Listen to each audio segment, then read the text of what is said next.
চারজন সাংবাদিককে হত্যা এবং অসংখ্য সাংবাদিককে নির্যাতনে জড়িতদের ৪৮ ঘণ্টার মধ্যে চিহ্নিত করে তাদের বিচারের দাবি জানিয়েছেন গণমাধ্যম কর্মীরা।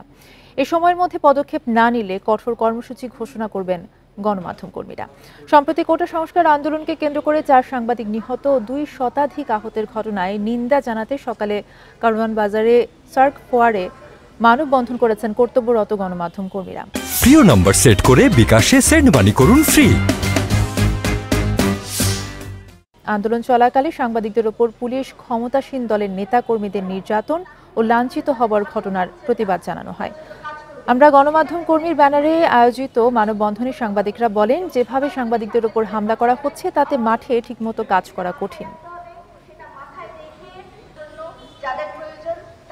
এই যে ৪ ভাইকে আমরা হারালাম, এই যে কত ভাই আজ আহত, রাষ্ট্র কি তাদের খোঁজ নিয়েছে বা খোঁজ নেবার প্রয়োজন মনে করেছে?